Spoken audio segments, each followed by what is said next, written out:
Okay, welcome to episode 4 of the Pancake. I'm your host, Paul, of course. And I'm the host/guest, Magnus. This time, currently not hosting anything at all.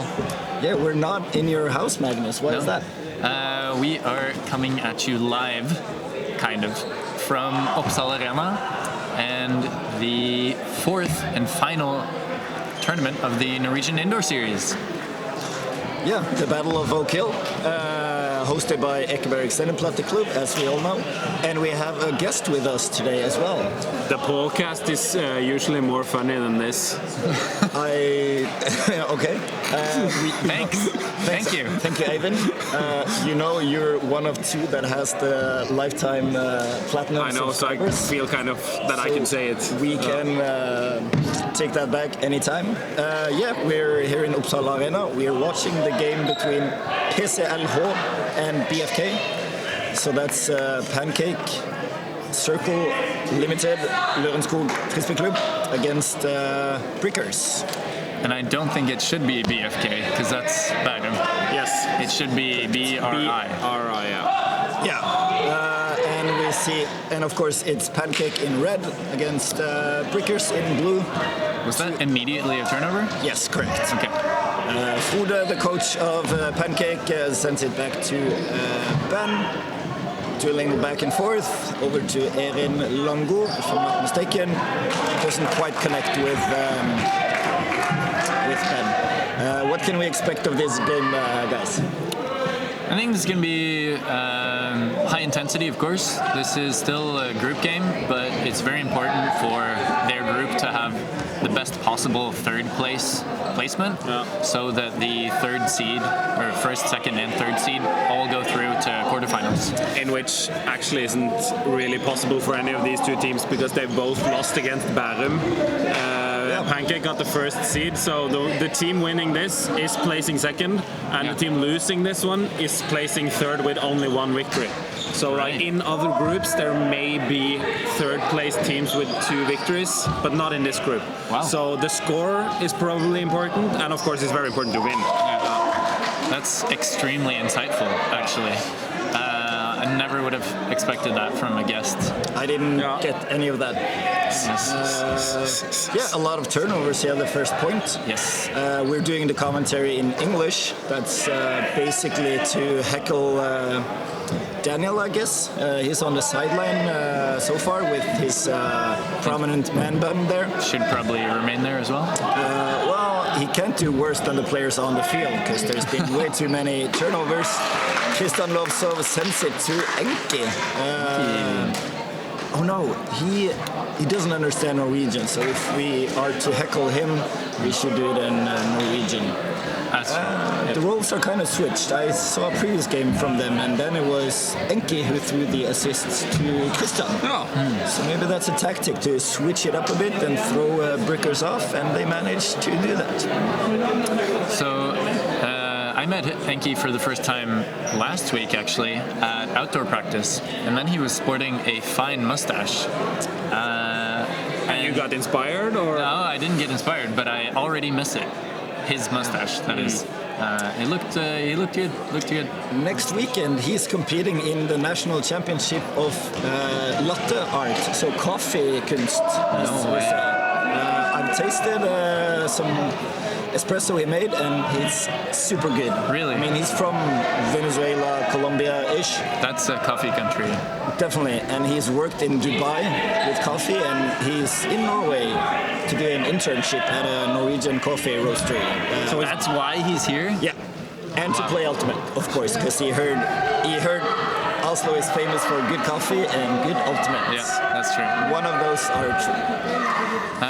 Frode completely missing that disc, wide open in the end zone. Could have made it 2-0 with 2 breaks to start. That would have been, I think, reasonably comfortable. Is Pancake playing a zone here? Yes. Yeah. 2-2-1 zone.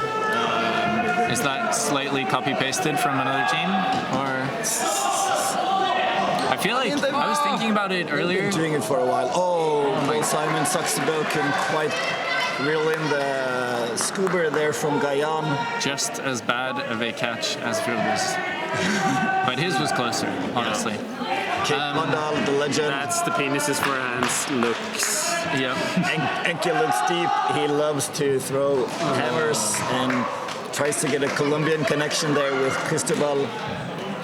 But the borders are closed. How is that? Those two countries are doing fine, right? There's no...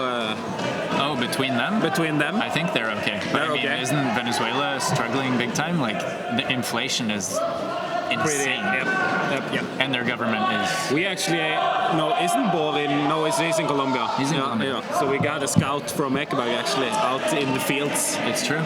Daniel Herman is now on the field. He's not involved right at the moment. Erik Leven looks to put it in, but goes back to Daniel. Oh, the soft touch. Mia Bjerkestrand there. And that's 1-1. 1-1. 5 minutes and only 2 scores. Is that surprising or?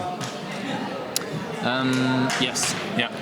I think maybe both teams are slightly nervous, I would say. They know that this is among the toughest competition that they'll get this weekend. And like Ivan mentioned earlier, it's a reasonably important game as the third place is not in a terribly good spot to make it even into the quarters. But the fun part for us as spectators and commentators is that when they have used so much time to only score 2 points, every point will be more valuable, right? So meaning that every personal mistake costs you even more in the end here. So it will be exciting to see if they manage to cope with that. Yeah. It's almost a D from Jonas there. He's always very close, but Frode uses his body to block him out. That's a super fun matchup, I think, to watch. Frode and Jonas. Definitely, they're both fit, even though Frode could technically be Jonas's father, I think. Speaking of father, I think our father is watching, so hi Dad, send more money. And there it is, Christian is back on the scoring streak. Yeah. So the score should be 2-1. Yeah, okay, it just got updated.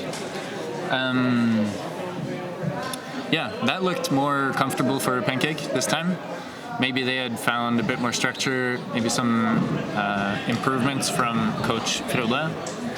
Ole, the German Rabbel, just doesn't quite manage to stay on the mark there. Does he get caught disc watching quite often? Yes. Yes. Yeah, I think so. Okay, let's see this matchup here. Frode is on the stands now, searching through his bag, trying to find some snacks. I don't know what he's looking for, but he can't find it. Wallet? Oh, I think it's a captain armband to just let everyone know he's the captain and coach of the team. Oh, was that close to being out?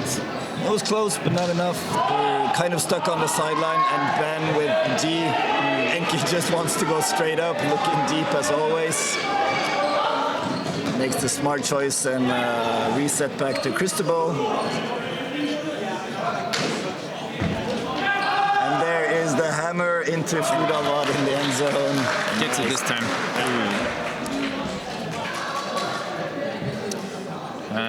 Pretty, I'd say, beginner mistake by a guy on there. Just stopping his cut completely to wait for the disc to arrive in his hands. Ben gets the better of them, rushes past, easy block. Probably works against poorer teams, but against a team like Pancake, you cannot do those mistakes. Yeah. So, Ivan, now that you're finally on the show, do you have anything you want to ask us directly? Do you have any books I can get? Well, now they're at the Bensebugrata mini-gjenbruksstation, so I delivered most of them there. So they're there if I want them? Yeah, but there's still a bookshelf that's up for grabs. I see. Paul Simon Saxebøl and Ole Pabst. Ole was considering doing the Holmenkollmarsjen, the cross-country race that's in Oslo. Germans, they love marching. This weekend? Sure. it was today. Yeah, but they've moved it to like Sørkedalen or something, I think. Yeah, but it's still today. So But it's not in Oslo, that's my point, because we don't have snow here. Sørkedalen is Oslo. Is it? The municipality also? Yes, it's not in. I don't rest my case. Frode has a nice D there, and Kate picks up to give it an easy pass to Enki. They're kind of stuck on the sideline here, Pancake. Quite often. Yeah. And they're Oh, yes. oh yeah. Talking about the matchup. Yes. And then Jonas, of course, tries to get the bookends straight into the end zone. Frode is just looking at the disc. Oh. Very clever. That's an important hold for Brickers. You can see Erik is tired. He's, as they say in Sørlandet, he's breathing through his ass.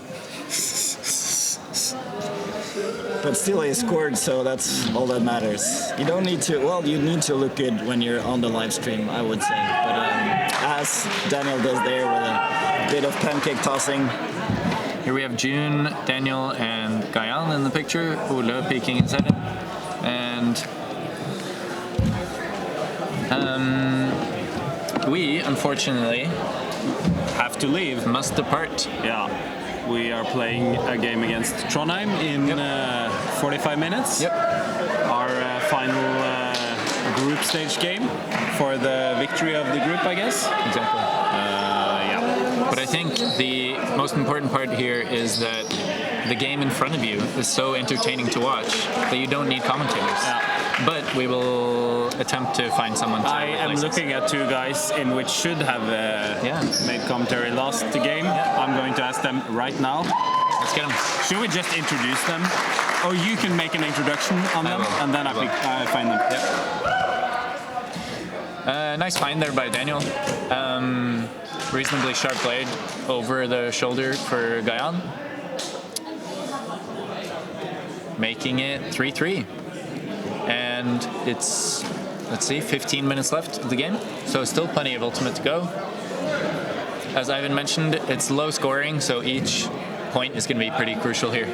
And also equally each personal mistake is going to be. Yep, so that's it for us. Thank you very much and enjoy.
This is Jordan and Bala again, filling up the empty seats here.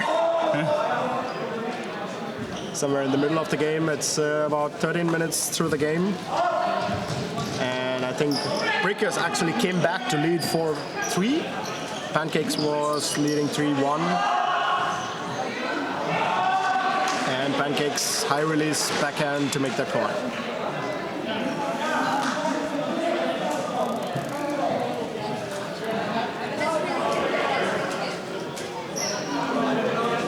So that score has just tied up the game. 4-4.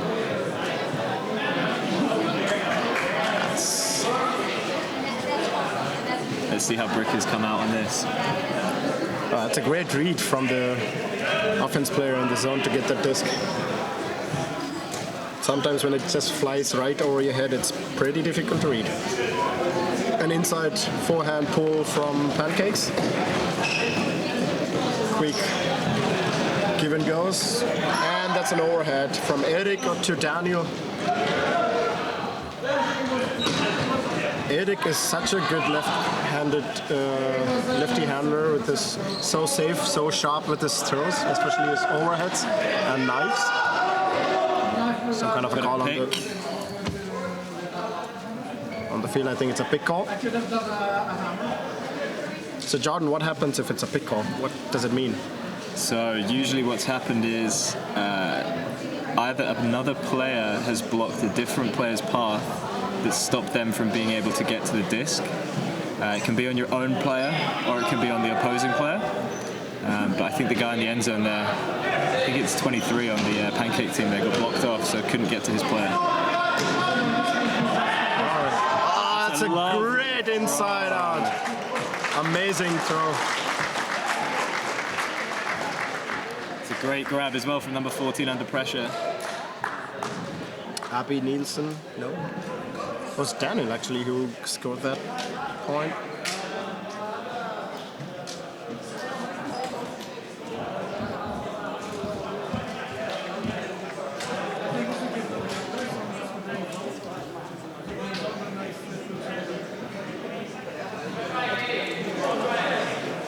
I don't know why there was a name Abby Nielsen for scoring the point. It was actually Daniel who scored this point.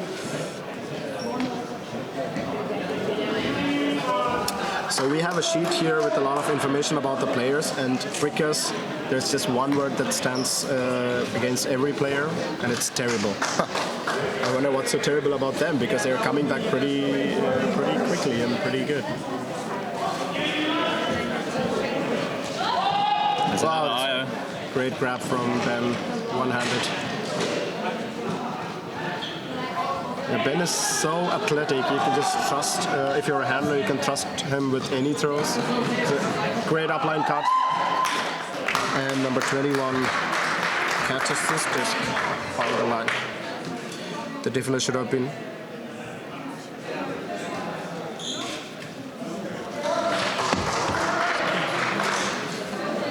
So the point was by Cristobal.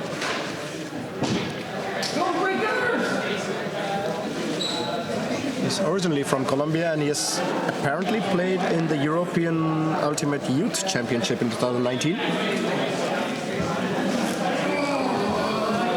And we actually have a fanboy of Hakon for him. This is pretty great news. I would like to meet Hakon and ask what he thinks of this point that just happened from Cristobal. Pancakes waiting to pull. Erik showing that his team is ready to get the disc and play on.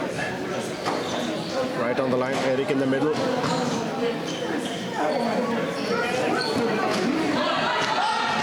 Erik doing the upline cut, not able to get the disc because the defender was pretty close. Comes back, gets the disc.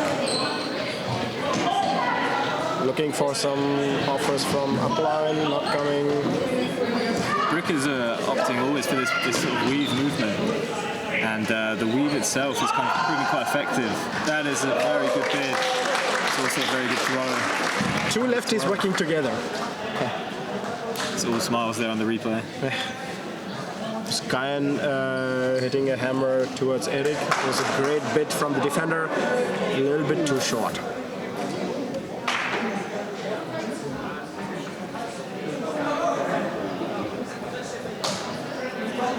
Just generated a lot of space there just as he cut back.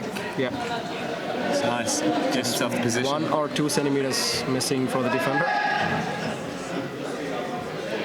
So that puts Brickers up 6-5. Let's see if they can get the break. I release flick. Pancake setting up with an ISO. Oh, it's a great bid.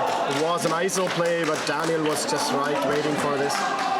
Using his height, using his athleticism to get that disc. And Brickers have offense now. Throwing it to Hendrik, and Hendrik catches it.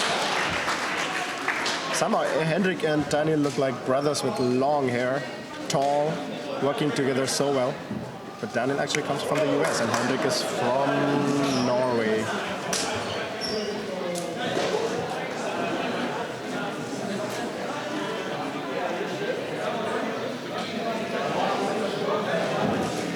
So Brickers are going up by 2 points. They were trailing by 2 points. It was 3-1 and now it's 7-5. They are having a good run right now.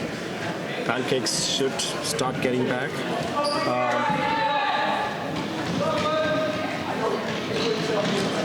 Before it's too late.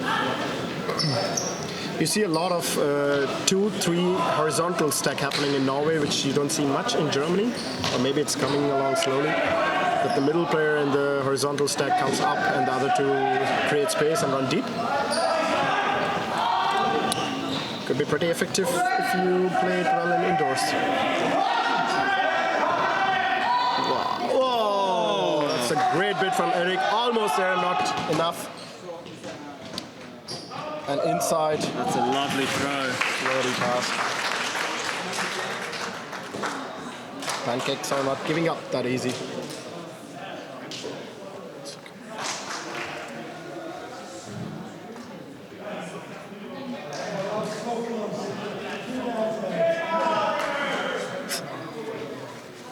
He almost hit himself and went through the wall.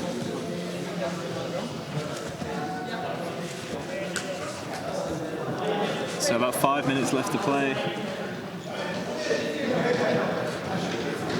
It's going to be bricked. Brickers with the brick. Mia getting the disc. So, you know, Brickers were actually, I think, established just last year, if I'm not wrong. They are players from old OSI, Wizards That's of a Oz. great grab. Great grab from Ollie there. Oh, big hammer. Great D. Great defense again from Pancakes. They are not giving up that easy. So back to the story of Brickers. They know each other pretty well, but they've not been playing together for such a long time. They are still trying to establish as a team and register themselves officially. And upline cut, classic give and go. Nice. Give it to the power position and run deep, get the disc as easy as it is. So that means we're now tied up again at 7-all, so that's Pancake with a break. It's a very close game with not long left. I think there should be 2-point difference when the time buzzer goes out. Otherwise, it's hard capped by 1 more point. One of the teams should make it clear what they want.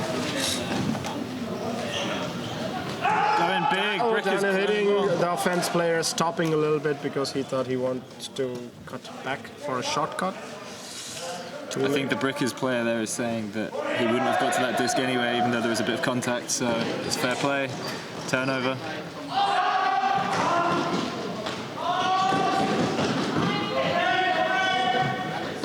A great jump to get that disc, and you can see they are pretty happy about getting back their lead after about 6 points. So that looks like Pancake have come back from 7-5 down. Exactly. And now they're 8-7 up, scoring back-to-back points with the jump in from the front of the end zone. See a little chest bump there. You can see they want this so much, both the teams. Nobody wants to just give it up and make it easy for others to take it away.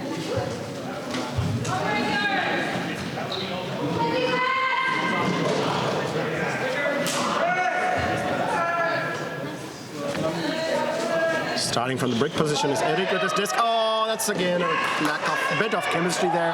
Daniel wanted to cut short and run deep. Erik thought he was coming short to give the disc. Pancake taking their time here. Got a 1 in the end zone. So what? Some undercuts. Oh, almost. Great bid from number 12. So what you see here is both teams are really strong in terms of individual talents and efforts and motivation, but what you see with Pancakes a little bit better, which is happening in the second half of the game again, is they are gelling up together pretty well, but a little bit better than Brickers there.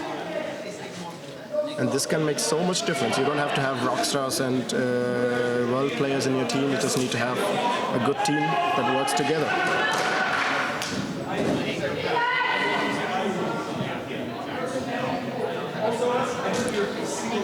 So 1 minute left on the game clock.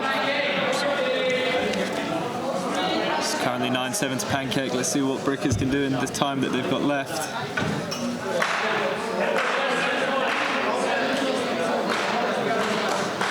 Pancakes would like to keep that lead, slow down the game as much as possible. And Brickers are in a hurry to make this point before the buzzer goes off. Oh, it's an Pancake's interception. defense. Good patience. Simple frisbee. Pancake get the score. It's over, isn't it? It's almost Pancake's game there. They didn't give up, even though they lost a little bit of a momentum in the mid part of the game.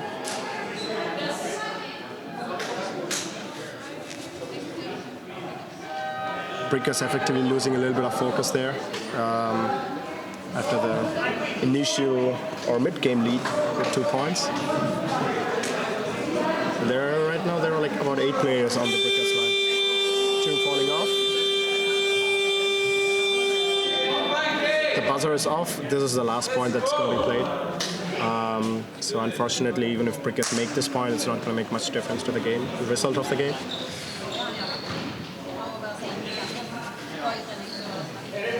Great, we have to get back to our game, so thanks for watching and keep listening to our game as well. Enjoy. Yeah, you'll see us on the pitch next. See you later.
Ja.